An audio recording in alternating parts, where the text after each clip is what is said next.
పాదముల స్తోత్రాలు సాయంత్ర సమయంలో నీ పాసనకు తెచ్చుకుంటున్నాను. స్థలం లేని శరీరంలో మొదలుపెట్టడానికి నువ్వు చూపిన కృపను బట్టి నీకు వందనాలు స్తోత్రాలు స్థుతులు చెల్లిస్తున్నాను. నేను మరి వెళ్ళితాను బట్టి నీకు వందనాలు. ఇలా వాక్యం సిద్ధపడుతుంది. ఇలా కావాల్సినటువంటి శక్తి బలం నేను ఆయనకి దయచేసి నీ వాక్యాన్ని పంచిపెట్టుటకు సహాయం చేయండి. ఆయన ఆయనకు తోడుగా ఉండండి. మీ పరిశుద్ధాత్మ శక్తి బిడ్డలో కుమ్మరించండి. అనేకులు వీరి రక్షణ మానవ పొందుటకు తగిన సహాయం అనుగ్రహించవలసిందిగా కోరుచుకుంటున్నాను. నీ నుండి మేలును పొందుకున్నట్టుకు, నీ నుండి ఆశీర్వాదాలు సంపాదించుకున్నట్టుకు మమ్మల్ని సిద్ధపరిచి బలపరచండి. నీ కాయస్థిరమైన మార్గం మాలో లేకుండా సంపూర్ణంగా సిద్ధపరచండి, సంపూర్ణంగా బలపరచండి, సంపూర్ణంగా నీ మీద ఆనుకొని జీవించు సహాయం చేయండి. నువ్వు గొప్ప దేవుడు అవుతుంది. రాజులకు రాజు, ప్రభులకు ప్రభుడు, మహోన్నతులు, సర్వశక్తిమంతులు అవుతాడు. నాయన ప్రతి ఒక్కరు నాయన తెలుసుకున్న భాగ్యం దయచేయండి. నేను నమ్ముకొని ఆయన యేసుక్రీస్తు ప్రభు గొప్ప దేవుడు అని తెలుసుకుని ప్రతి ఒక్కరు మార్పు చెందులాగా, మారు మనసు పొందులాగా ఆయన విన్న వాక్య వేగమైపోకుండా నీవు నీరు కట్టి ఫలింపజేయవలసిందిగా తెలుసు. వీళ్ళని బలపరచము, సహాయం చేయమని ఇచ్చిన సమయాన్ని బట్టి నీకు వందనాలు చెల్లిస్తూ యేసుక్రీస్తు నామమున పెట్టి అడిగి పెట్టుకుంటున్నాం. ఆమేన్. Praise lord. మొదట పాటల ద్వారా దేవుని ఆరాధిద్దాము, తర్వాత వాక్యంలోకి వెళ్దాం. రుచి చూచి యెహోవా ఉత్తముడనియు, రుచి చూచి యెహోవా ఉత్తముడనియు, రక్షకునాశ్రయించి దీనన్యుడనైతిని, రక్షకునాశ్రయించి దీనన్యుడనైతిని. గొప్ప దేవుడవు నీవే, స్తుతులకు పాత్రుడనీవే. గొప్ప దేవుడవు నీవే, స్తుతులకు పాత్రుడనీవే. తప్పగా ఆరాధింతు, దయాళుడవు నీవే. తప్పగా ఆరాధింతు, దయాళుడవు నీవే. రుచి చూచి యెహోవా ఉత్తముడనియు,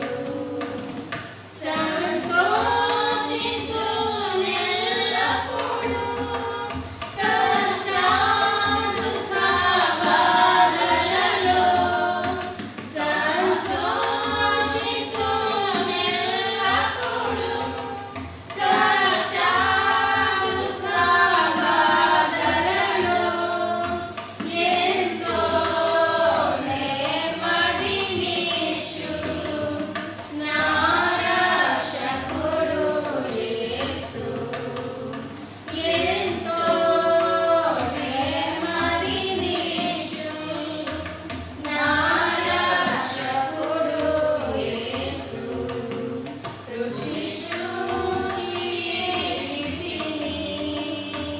యెహోవా ఉత్తముడనియు, రక్షకునాశ్రయించి దీనన్యుడనైతిని,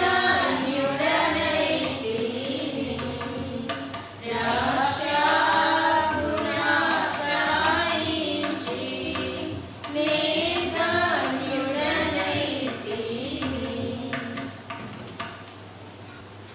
మరొకసారి దేవుని వాక్యం ధ్యానించడానికి దేవుడు నాకు ఇచ్చిన అవకాశాన్ని బట్టి వందనాలు చెల్లిస్తున్నాను. మొదటగా ఈరోజు మనము మన టాపిక్ శ్రమల యొక్క పాత్ర మన జీవితంలో ఎలా ఉంది. అంటే శ్రమలు రకరకాలుగా వస్తూ ఉంటాయి కదా. కొన్ని శ్రమలు మన కోసం వస్తాయి, అంటే మనకి ఆశీర్వాదం తెచ్చేవి. కొన్ని శ్రమలు మనకు వస్తాయి. కొన్ని శ్రమలు ఎట్లా వస్తాయి? దుఃఖం, అంటే శాపాలు కూడా ఉంటాయి. కాబట్టి శ్రమలు మనకి మన జీవితంలో ఏ పాత్రని పోషిస్తున్నాయి అనేది మనం దాని గురించి ఈరోజు ధ్యానిద్దాం. మొదటిది శ్రమ ఓర్పు అను ఫలం ఇస్తుందంట. మనం శ్రమ అనుభవించినట్లయితే, అంటే ఒకవేళ మన జీవితంలో శ్రమ వచ్చింది అనుకోండి, అప్పుడు మనము ఆ శ్రమ ఎందుకు వచ్చింది, అయ్యో ఇంతకాలం దీన్ని ఓర్చుకోవాలి, ఇంకా జీవితకాలం నాకు ఇంతేనా శ్రమ అని అనుకోకుండా ఆ శ్రమకి ఓర్పు కలిగి ఉన్నామనుకో మనకి మంచి ఫలితం ఉంటుందంట. రోమిలకు రాసిన పత్రిక 5వ అధ్యాయం 3వ వచనం చదివినట్లయితే దానికి క్లియర్గా రాయబడి ఉంది కదా. శ్రమ ఓర్పు కలుగజేస్తుంది. చదువుతారు ఎవరైనా? శ్రమ ఓర్పుని కలుగజేస్తుంది. రెఫరెన్స్ రోమిలకు రాసిన పత్రిక 5:3. అంతేకాదు శ్రమ ఓర్పు పరీక్షను నిరీక్షణను కలుగజేయునని ఎరిగి శ్రమల యందును అతిశయపడుదుము. శ్రమ ఓర్పు పరీక్ష నిరీక్షను మనకి కలుగజేస్తుంది. శ్రమ మనం సహించిన శ్రమ మనకి ఓర్పును కలుగజేస్తుంది. ఎక్కువ శ్రమలు రావడం వల్ల మనకి ఏమొస్తుందంటే మన జీవితంలో ఓర్పు అనేది వస్తుంది. అంటే ఓర్చుకునే శక్తిని దేవుడు మనకి పెంచుతాడు. ఓర్పు వల్ల ఏమవుతుంది? పరీక్ష వలన నిరీక్షణ. అంటే మనము ఎంతకాలమైన శ్రమలు వచ్చినప్పటికీ మనం ఓర్చుకునే గుణం దేవుడు మనకి శ్రమల ద్వారా మనకి దేవుడు నేర్పిస్తూ ఉంటాడు. ఒకవేళ మన దగ్గర ఈ ఓర్పు అనేది ఎట్లా ఉంటుందంటే, మనకి చాలా కష్టం వచ్చి పడింది, మన దగ్గర తిండి తిప్పలు లేవు, మనకి ఎలాంటి తినడానికి ఏం స్తోమత లేదు, మన ఇంట్లో ఏమీ లేవు, అప్పుడు మనం ఆకలితో ఉన్నాం అనుకోండి, అప్పుడు మనం ఈ శ్రమలు రావడం వల్ల మనం ఏం చేస్తాము, ఆకలితో కొంచెం సహించగలగడానికి ప్రయత్నిస్తాం. ఎందుకంటే ఉండేదే కొంచెం పిండి, ఆ పిండిలో మనం తినాలా, పిల్లలకు పెట్టాలి.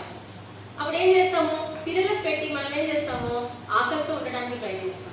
ఎందుకంటే మనం ఆకలితో ఉండడం వల్ల పిల్లలు కఠినంగా తినగలుగుతారు. మనం పిల్లలకు కొంచెం పెట్టి మనం కొంచెం తింటే మనం ఏం జరుగుతుంది, వాళ్ళు పూర్తిగా తినలేరు, మనం పూర్తిగా తినలేము. కాబట్టి మనము పిల్లలకు పెట్టేసినాం అనుకో, వాళ్ళు పూర్తిగానే ఒకరైనా కడుపు ఫుల్గా నిండిపోతుందని మనం ఆలోచిస్తాం తల్లిదండ్రులైతే కదా. అప్పుడు మనం ఏం చేస్తాం, మనకి దేవుడు అక్కడ మనకి సహనాన్ని నేర్పిస్తాడు. కొంచెము ఒక పూట 2 పూటలు ఉపవాసం ఉండడం వల్ల మనకి ఈ యొక్క ఓర్పును అనేది మనకి నేర్పిస్తూ ఉంటాడు. చాలా శ్రమలు వచ్చినాయి అనుకోండి, దాని ద్వారా మనకి ఓర్పు అనేది వస్తుందంట. మనం అనుకోవచ్చు, ఎందుకు ఈ శ్రమలు వస్తున్నాయి దేవుడా ఎప్పుడు ఇంతేనంటే, దాని ద్వారా దేవుడు నీకు ఏం నేర్పిస్తున్నాడంట, ఓర్పుని. అది మనకు ఒక పరీక్ష. ఓర్పుని నేర్పించడానికి ఒక పరీక్ష. ఆ ఓర్పు అనేది మనకి ఎక్కడో మళ్ళీ పనికి వస్తుంది. కాబట్టి ముందే దేవుడు మనల్ని సిద్ధపరుస్తుంటాడు. మనం ఉపవాస ప్రార్థన చేసుకున్నప్పుడు రాత్రంతా మేలుకున్నాం, కూర్చున్నాం కదా. అప్పుడు ఒక రోజంతా ఉపవాసం ప్రార్థన ఉండింటాం. అప్పుడు దేవుడు అక్కడ ఏం నేర్పించినాడు, మనకి ఓర్పుని నేర్పించినాడు. రాత్రంతా మేలుకోవడం, ఎందుకంటే లోపల ఇంట్లోనే రాత్రిపూట మేలుకొని ఉండడం, నిద్ర లేకుండా ఉండడం. ఇప్పుడు మనం చేసే పనులన్నీ ఇప్పుడు బాగా ఈజీగా అయిపోతుంది. ఎందుకంటే ఈ లాక్డౌన్ పీరియడ్లో అందరూ చాలా మందికి నిద్ర రాదు, రాత్రుల్లో మేలుకుంటున్నారు. ఎట్లా నేర్చుకున్నారు ఆ ఓర్పు? మన ఉపవాస ప్రార్థన ద్వారా మనము నేర్చుకున్నాం. రాత్రంతా మేలుకుండేది కదా. ఎప్పుడు పిలిస్తే అప్పుడు ప్రార్థనలో కూర్చుంటాం వచ్చి కదా. అప్పుడు కళ్ళు మూత పడుతున్నప్పుడు అంకులు ఏదైనా వాక్యం చెప్పినారనుకో, మనం వెంటనే కళ్ళు తెరుస్తాం. అంటే అక్కడ నిద్రను కూడా మనం ఏం చేస్తున్నాము, ఓడ్చుకుంటున్నాం నిద్రని కూడా. అట్లా ఈ యొక్క లాక్డౌన్ పీరియడ్లో కూడా మనము ఈ ఓర్పు, అందుకే ఈ ఓర్పు మన జీవితంలో వచ్చింది. ఎన్ని శ్రమలు వచ్చినా, ఎన్ని బాధలు వచ్చినా, అది మనకు ఓర్పు నేర్పించడానికి మన జీవితంలో వస్తుందని మనము గ్రహించాలి. ఇది రోమాపత్రిక 5:3 రాయబడింది. ఇంకా ముందు మీరు రెఫరెన్స్ లో చదివినట్లయితే యాకోబు పత్రిక 1:3 కూడా చదవండి. ఇక్కడ ఇంకా చాలా బాగా రాయబడింది. 1:3 యాకోబు 1:3 చదవండి. నా సహోదరులారా ఈ విశ్వాసమునకు కలుగు పరీక్ష ఓర్పుని పుట్టించునని ఎరిగి మీరు నానా విధములైన శోధనలో పడినప్పుడు అది మహానందమని ఎంచుకొనుడి కదా. మీకు ఈ శ్రమలు వచ్చినప్పుడు, ఈ బాధ వచ్చినప్పుడు ఈ ఓర్పు మనకి ఏం నేర్పిస్తుంది? ఇక్కడ పరీక్ష, ఈ పరీక్ష మనకి ఓర్పు నేర్పిస్తుంది కదా. ఆ శ్రమలను మీరు పడినప్పుడు, నానా విధాలైన శ్రమలను మీరు పడినప్పుడు మనము గ్రహించాలి. ఏం గ్రహించాలి? ఏమనుంది ఇక్కడ? ఆనందమని గ్రహించాలి. బాధపడకూడదు శ్రమలు వచ్చినప్పుడు. ఇది మన కోసమే వచ్చింది, మనకి ఆనందం కలగజేయడానికే వచ్చిందని మనం గ్రహించాలి. ఇంకొక చోట ఏముంది? శ్రమ సంతోషం అను ఫలం ఇచ్చును. శ్రమ సంతోషం అను ఫలము ఇస్తుందంట. ఇక్కడ అన్నాడు కదా, మహా ఆనందం కలగజేస్తుంది అని. వస్తుంది కదా. మనం శ్రమలో పడిన తర్వాత ఇప్పుడు మనకు మహా ఆనందం. ఉపవాస ప్రార్థనలు అన్నీ అయిపోయినాక ఒక ఆనందం కలిగింది. ఏం కలిగింది? ఒక ఆనందం. ఎప్పుడు శ్రమలు మన జీవితంలో ఉండవు, అవి వెళ్ళిపోతాయి. కానీ దాన్ని ఎవరైతే ఓపికతో ఓడ్చుకొని ఉంటారో వాళ్ళకి ఇంకా రెండంతలు సంతోషం కలుగుతుంది.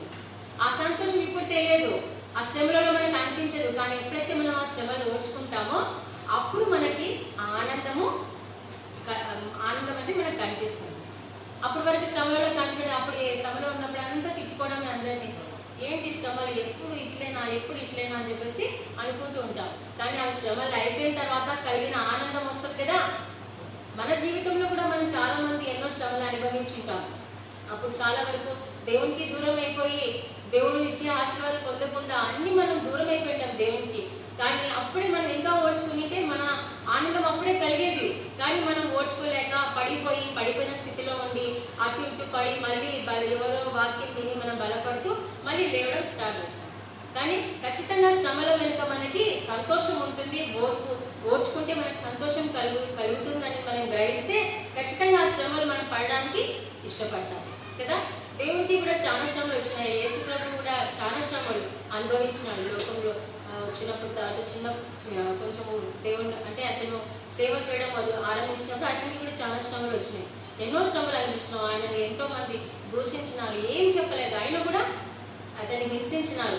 ఆయన ఏం చేసినాడు? శ్రమలని ఓడ్చుకున్నాడు. అలా మనం కూడా ఓడ్చుకోవాలని ఆయన మనకు ముందుగా చూపించడానికి, మన మనుషులం కదా భయపడి పడిపోతామని, నాలాగా మీరు కూడా ఇలా ఓడ్చుకోవాలని చెప్పేసి మనకు ఒక మాదిరి చూపించి వెళ్ళినాడు.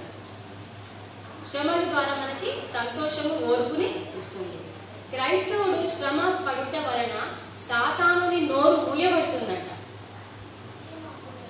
మనకి శ్రమ కలిగితే సాతానికి నోరు మూయబడుతుంది. ఎట్లా అంటే యోబు గ్రంథంలో 1వ అధ్యాయం 9వ గ్రంథంలో 9వ వచనంలో యోబు గ్రంథం 1వ అధ్యాయం 9వ వచనం 10వ వచనం చూసినట్లయితే అక్కడ ఏం రాయబడి ఉందంటే, అతను సాతాను యోబు దేవుని దగ్గరికి వెళ్ళినప్పుడు ఎక్కడి నుండి వచ్చితివని అడుగుతాడు. అయినప్పుడు నేను ఇటువంటి తిరుగులాడుతూ వచ్చినానని చెప్తాడు. అప్పుడు ఏమని చెప్తాడు? 1వ అధ్యాయం 9వ వచనం చదవండి. యోబు గ్రంథం. దేవుడు ఇక్కడ అడుగుతాడు సాతాను, అతని సంగతి నువ్వు ఎప్పుడైనా ఆలోచించితివా అని అడిగితే ఏం చెప్తాడు? యోబు ఊరికే దేవుని యందు భయభక్తులు కలిగిన వాడు. ఎంత కుళ్ళు చూడండి సాతాను గారికి. ఊరికే దేవుని యందు భయభక్తులు కలిగి ఉన్నాడు. ఒక్కసారి ఆయన దగ్గర ఉండే అదంతా తీసేయి, కంచె వేసినావు కదా అది తీసేయి, తర్వాత చూడు అంటే దేవుళ్ళు ఉన్నాడని అతనికి ఎంత కుళ్ళు. యోబు గురించి ఏం చెప్పడానికి అవకాశం లేదు, ఎందుకంటే దేవుని యందు భయభక్తులు కలిగి ఉన్నాడు. కాబట్టి ఏమంటున్నాడు? మనము శ్రమ పడటం వలన ఆ సాతాను యొక్క నోరు మూయబడుతుంది కదా. ఆయన ఒక దేవుని నమ్ముకున్నాడు కాబట్టి ఆ సాతాను ఏం చేయలేకుంది. అందుకే ఏం చెప్తున్నాడు? ఒక్కసారి దాన్ని ఆ కంచెని తీసే, అప్పుడు చూడు ఆయన కథ అని చెప్తున్నాడు ఇక్కడ. శ్రమ సరైన మార్గంలో మనల్ని నడిపిస్తుందంట. శ్రమ ఏం చేస్తుంది? సరి అయిన మార్గం మనకి నడిపిస్తుంది. మనకు శ్రమ కలిగినప్పుడు మనం ఎన్నో తప్పులు చేస్తాం. యవనస్తులం కానీ, స్త్రీలు కానీ, పురుషులు కానీ, ఎవరైనా సరే కదా. శ్రమ వచ్చినప్పుడు మనకి పిచ్చి పిచ్చి ఆలోచన వచ్చేసి చేయకూడని పని చేసేసి ఉంటాం. చేసినప్పుడు తర్వాత మనం బాధపడతాం. కానీ శ్రమలు వచ్చిన తర్వాత మనం ఆ తప్పు చేసి మళ్ళీ మనము కొంచెం లేసినాక ఆ శ్రమలు మనకి ఏం నేర్పిస్తాయి? ఒక కరెక్ట్ మార్గాన్ని మనకి చూపిస్తాయి. ఈ మార్గం తప్పు, నువ్వు నడిచి నీకు మీదట అలాంటి మార్గంలో నడచొద్దు. దేవుని వాక్యం ధ్యానించు. ఈ యొక్క శ్రమ ద్వారా నువ్వు ఏం నేర్చుకున్నావు?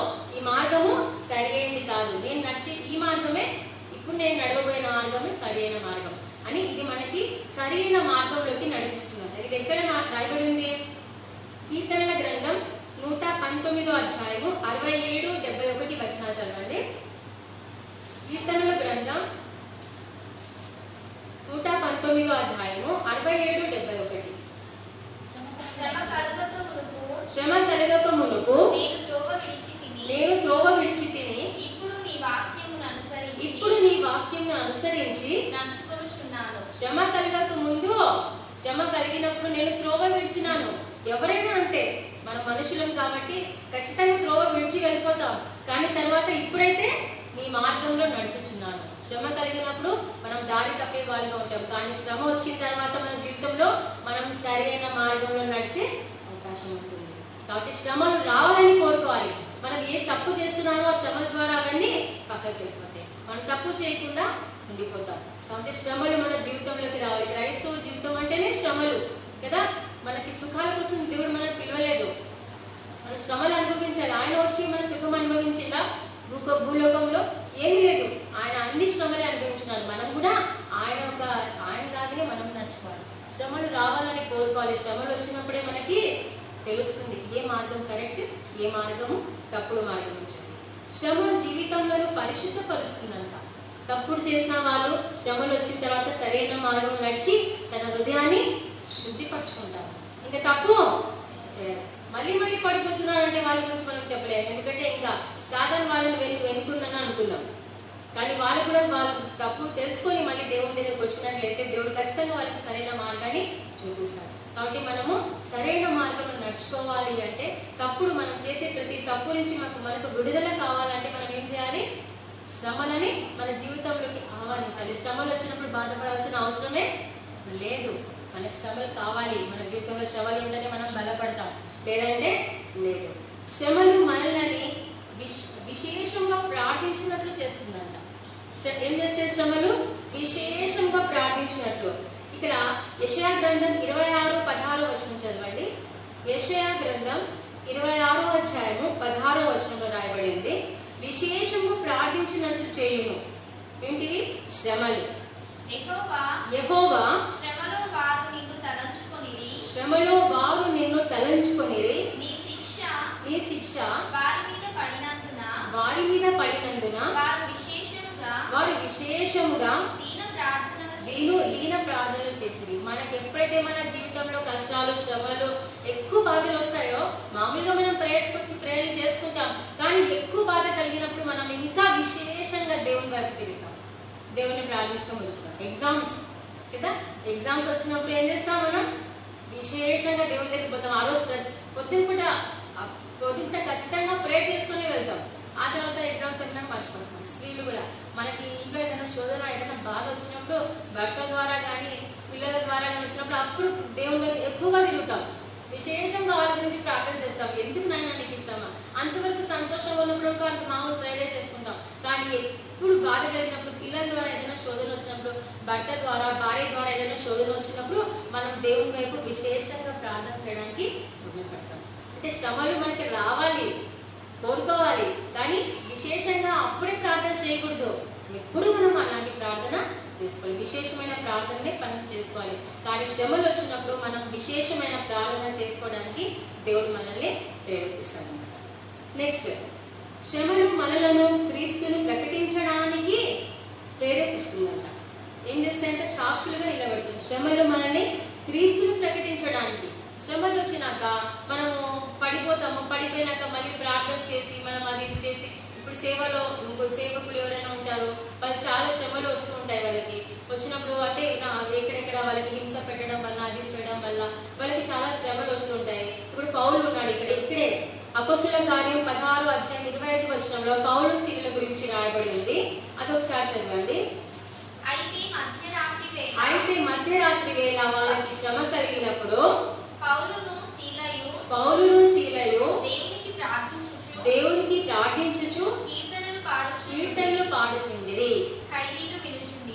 ఖైదీలు వినుచుండిరి. చెరసాలలో ఉన్నప్పుడు, శ్రమలలో, దుఃఖంలో, బాధలో ఉన్నప్పుడు వాళ్ళు ఏం చేస్తున్నారు? క్రీస్తుని ప్రకటించినారు. అక్కడ కీర్తనలు పాడుచు ప్రార్థిస్తున్నారు. ఇంకా అందరూ ఒక ఖైదీలంతా వాళ్ళు చేసే ప్రార్థనలు వింటూ ఉన్నారు.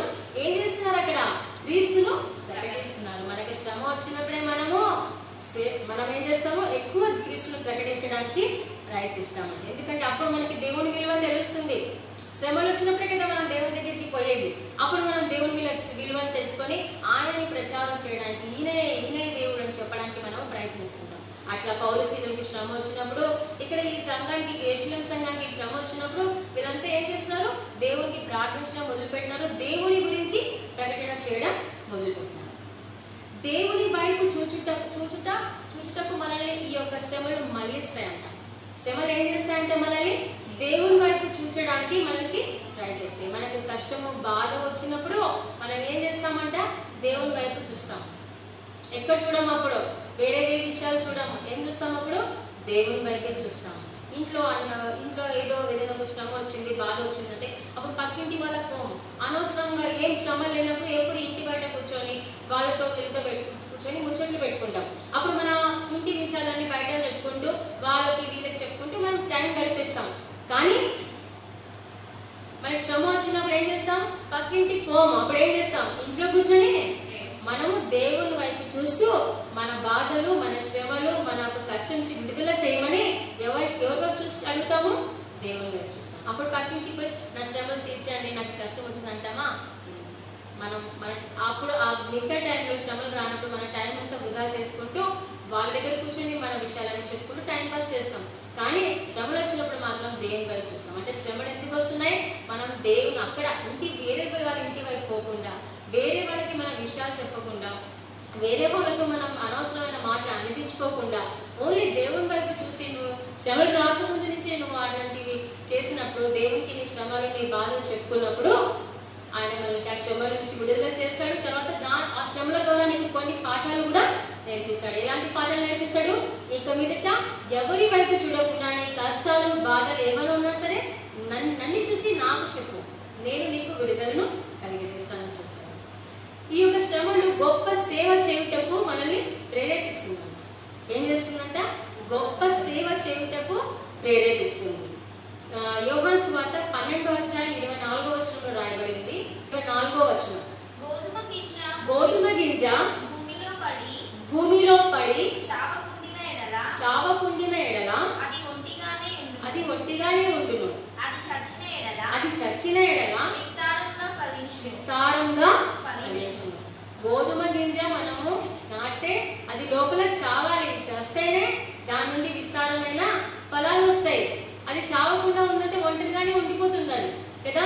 ఎంతో మంది సేవకులు ఉన్నారు, వాళ్ళ ఊరికే ఇంతమంది పెద్ద సేవకులు కాలేదు. ఎట్లయినారు? ఇప్పుడు ఇంతమంది ఏ సేవకులైనా సరే అతను కష్టం అనుభవించి, శ్రమను అనుభవించే ఇప్పుడు పైకి వచ్చింటారు.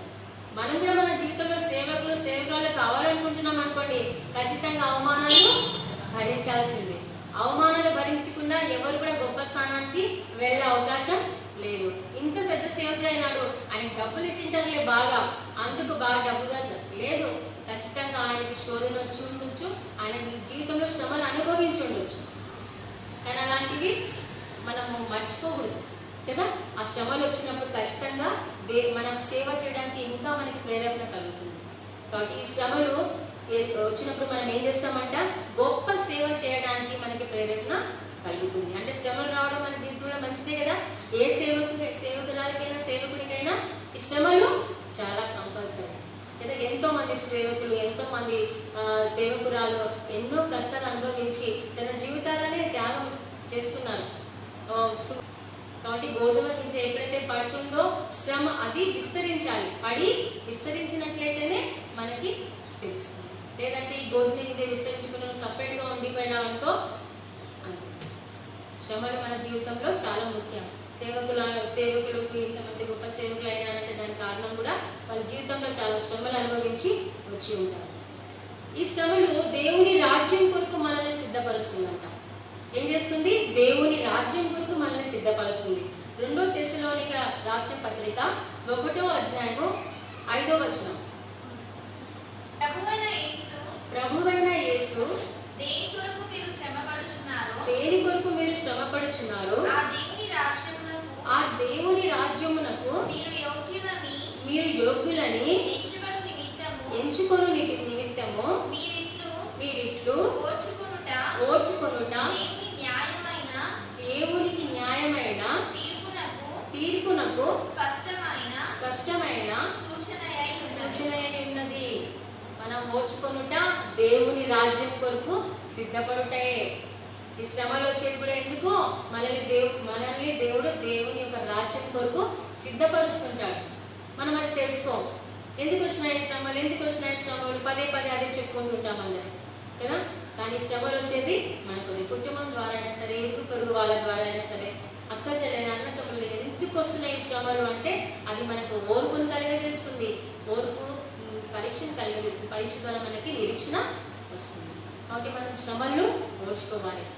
ఈ శ్రమలన్నీ ఓర్చుకుంటూ ఉన్నాం అనుకో, ఇక్కడ మనం చెప్పిన విషయాలన్నీ మనం ఓర్చుకుంటూ ఉన్నాం అనుకో ఈ శ్రమలని, మనకి ఇవన్నీ కలుగుతాయి. ఏమేమి కలుగుతాయి? ఫస్ట్ మనకు ఓర్పు కలుగుతుంది. దేవుడు రాకడ కొరకు మనకు నిరీక్షణ, ఆయన వస్తాడనే ఒక నిరీక్షణ మనలో ఖచ్చితంగా ఉంటుంది. ఆయనతో పాటు మనం ఎత్తబడుతామనే నిరీక్షణ మనకు వస్తుంది. ఆ ఓర్పు వస్తుంది. ఇంకెంతకాలంలే రాదులే, ఏం చిన్నప్పటి నుంచి ఉంటున్నాంలే, వాక్యము ఏమొస్తుందిలే అని అనుకుంటే అట్లే ఉన్నామనుకో పడిపోతాం. కాబట్టి శ్రమలు వచ్చినప్పుడే మనం ఇంకా బలంగా నిలబడాలి. దేవుడు ఒక్కసారి నీ జీవితాన్ని మార్చినాడంటే, ఆ శ్రమలు వచ్చినాయంటే నువ్వు ఖచ్చితంగా నీ కొరికి వచ్చినాయి, అవి నిన్ను బలపరచడానికి ఈ శ్రమలు వచ్చినాయని నువ్వు తెలుసుకొని మనము ముందుకు వెళ్ళాలి. తర్వాత ఈ శ్రమలు ఏం చేస్తాయి? ఈ శ్రమల తర్వాత మనకి సంతోషం ఉందనేది మనము గ్రహించుకోవాలి. ఈ శ్రమలు మనల్ని దేవుని వైపు చూసేటట్లు మనల్ని చేస్తాయి. ఎక్కువ శ్రమలు వచ్చినప్పుడు మనం దేవుని వైపు మళ్ళుతాం. ఇవన్నీ గ్రహించుకుంటే ఎవరు కూడా శ్రమలు వస్తే బాధపడరు. చిన్న కాలికి దెబ్బైనా తగలి, అది ఎందుకు తగిలింది? దీంట్లో ఏమైనా దేవుని చిత్తం ఉంది. దెబ్బ తగిలిన వాడు ఏదైనా నీకు ఎక్కడైనా పోవాల్సిన బయట పని ఎక్కడైనా పోకుండా ఆపేస్తాడేమో దేవుడు, అక్కడ ఏదైనా జరగబోతుందేమో కదా. చిన్న చిన్న విషయాల్లో కూడా మనం పాజిటివ్గా ఆలోచన చేస్తే ఖచ్చితంగా దాంట్లో ఏదో ఒక మర్మమే అయ్యే ఉంటుంది కదా. ఇప్పుడు కాలుకి దెబ్బ తగిలింది, నువ్వు వెళ్ళలేకున్నావు, ఎందుకు వెళ్ళలేదు? అయ్యో అక్కడ ఉండేది మీటింగ్ మిస్ అయిపోయింది అని అనుకుంటున్నామేమో, ఏదైనా కాలేజ్ మీటింగో ఏదైనా ఆఫీస్ మీటింగో. కానీ ఏమో ఆ రోజు వెళ్ళింటే నువ్వు పోయి బస్కి యాక్సిడెంట్ జరిగి ఉండొచ్చు, నువ్వు కాలు నుండి వల్ల ఇంట్లో పడుతున్నావు, నువ్వు బతికినావు. దేవుని ప్రణాళిక అది. నువ్వు పోకూడదు, నువ్వు ఇంకా దేవునిలో బలంగా ఉండాలి కదా. వాళ్ళకి యాక్సిడెంట్ అయింది కానీ వాళ్ళకి దెబ్బలు తగలలేదు, దేవుడు కాపాడినాడు. నువ్వు పోయితే ఏం జరిగేదేమో, పెద్ద ప్రమాదమే జరిగేదేమో. సాతాను నిన్ను పడడానికి ఏదైనా చేసేవాడేమో కుట్ర, అందుకే దేవుడిలో ఆపినాడు. ఏమొచ్చినా చేయరిగిందా సాతాను చేతిలో పడకుండా దేవుడు కాపాడాడని మనము గుర్తించాలి. ఇవన్నీ గుర్తించినట్లయితే ఈ యొక్క శ్రమలన్నీ మనం అనుభవించి ముందుకు సంతోషంగా వెళ్ళినట్లయితే, బాధతో కాదు సంతోషంగా స్వీకరించండి ఆ శ్రమలను. సంతోషంగా స్వీకరించి ముందుకు వెళ్ళినట్లయితే దేవుడు మనకు ఒక మంచి బహుమానాన్ని రెడీ చేసుకుంటున్నాడు. మత్తయి సువార్త 5:10 రాయబడింది బహుమానం గురించి. గొప్ప బహుమానం మనకు కలిగజేస్తుందంటే ఈ శ్రమలు. ఏంటిదా బహుమానము? మత్తయి 5:10 నీతి నిమిత్తము హింసింపబడువారు ధన్యులు, నీతి నిమిత్తము హింసింపబడువారు ధన్యులు, పరలోక రాజ్యము వారిది. పరలోక రాజ్యము వారిది. నెక్స్ట్, నా నిమిత్తము జనులు మిమ్మును నిందించి హింసించి మీ మీద అబద్ధముగా చెడ్డ మాటలెల్లా పలుకున్నప్పుడు, మీ మీద అబద్ధంగా చెడ్డ మాటలన్నీ పలుకున్నప్పుడు మీరు ధన్యులు కదా. దేవుడు నమ్ముకున్న వాళ్ళ బిడ్డలకి ఖచ్చితంగా శ్రమలు వస్తాయి, కానీ ఆ శ్రమల్ని మనం ఏం చేసుకోవాలి? ఓర్చుకోవాలి. నీతి నిమిత్తము నీకు ఎన్ని బాధలు కలిగినా, వాళ్ళని నువ్వు ఎన్ని హింసలు పెట్టినా నువ్వు ధన్యురాలి. నీకోసం పరలోక రాజ్యం సిద్ధంగా ఉంది. 2 కొరింథీ 4:17-18 చదవండి. మేము దృశ్యమైన వాటిని చూడక అదృశ్యమైన వాటినే నిదానించి చూచుచున్నాము గనుక క్షణమాత్రముండు మా చులకని శ్రమ నా కొరకు అంతకంతకు ఎక్కువగా నిత్యమైన మహిమ భారము కలుగజేయుచున్నది. ఏలనగా దృశ్యమైనవి అనిత్యములు, అదృశ్యమైనవి నిత్యములు. ఇవన్నీ లోకంలో దృశ్యమైనవి కనపడేటివన్నీ ఏంటివి? ఏంటివి అవన్నీ? అదృశ్యం. నిత్యమైనవి ఇప్పుడు కనపడేటివి నిత్యమైనవి దృశ్యంలో కనపడుతుంటాయి ఇవన్నీ, కానీ అది నిత్యం కాదు. ఈ శ్రమలు ఎప్పుడు ఉండవు, మనకి కొంతకాలమే ఉంటాయి. మళ్ళీ శ్రమ పెట్టేకి, మనం పడిపోటకు ఇవన్నీ శ్రమలు వస్తాయి. కానీ మనం శ్రమలలో పడిపోకుండా అదృశ్యమైన వాటిని ఎందుకు మనం మనసు ఉంచినట్లయితే అవి అయ్యో ఈ శ్రమల ద్వారా నాకు ఇంకా దేవుని మహిమ కొరకు నాకు భారం ఇంకా పెరిగిపోతుందని మనకు మనసులో రావాలి. ఈ శ్రమ కలిగినప్పుడు దేవుని మహిమని నేను చూడాలి అంటే ఈ శ్రమలు నేను ఈ భూమి మీద అనుభవించాల్సింది. ఎందుకు ఇంతకాలం అందరికీ శ్రమలు తగ్గిపోతున్నాయి, ఎవరికి లేవు బాధలు, నాకు ఒకరికి అంటే నువ్వు దేవుడికి చాలా ప్రియురాలివి, అందుకే దేవుడు నీకు శ్రమలు పెట్టాడు. నువ్వు ఓర్చుకునే శక్తి నీకు ఉంది. ఈ శ్రమల ద్వారా దేవునికి పరలోక రాజ్యాన్ని సిద్ధపరుస్తున్నాడు. నీకు ఒక గొప్ప స్థానం ఉంది, అక్కడ ఒక గుంపు ఉంటుందంట. అక్కడ ఎవరు ఈ దేవాలయాలు అంతా అని అడిగినప్పుడు ఏం చెప్తారు? వీళ్ళు మహాశ్రమలో ఎంత శ్రమలు అనుభవించి వచ్చింటారు వాళ్ళు. మరి ఆ గుంపులో మనం ఉందామా?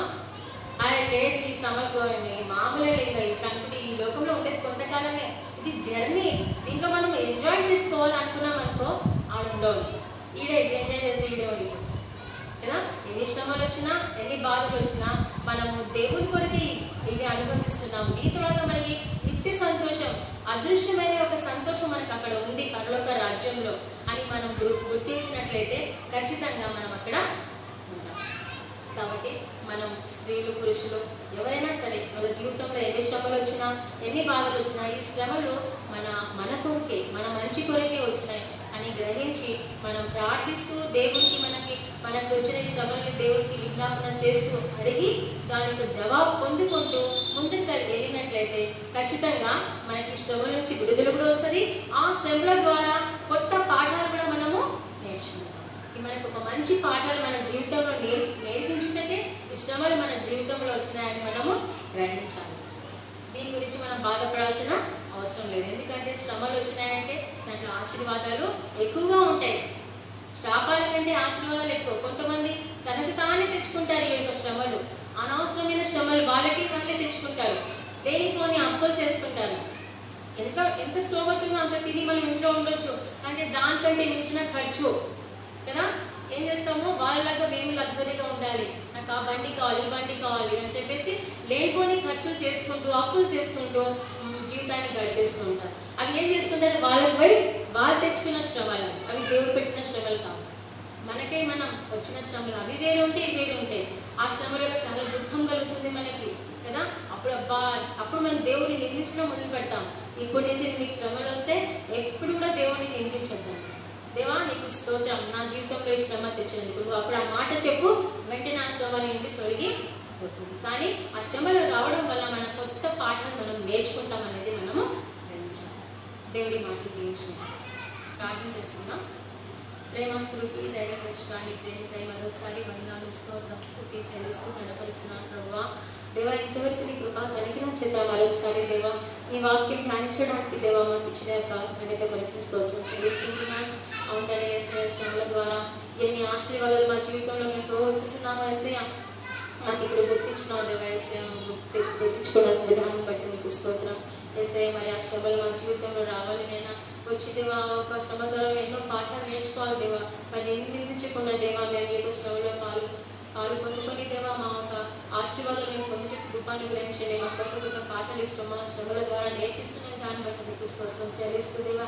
ఇంత చేసిన మా పట్ల చేసిన ప్రతి కార్యం బట్టి మనం చెల్లిస్తూ, ఇంత చేసిన నా దేవునికి నేను ఏమి చెల్లించగలను ఆయన.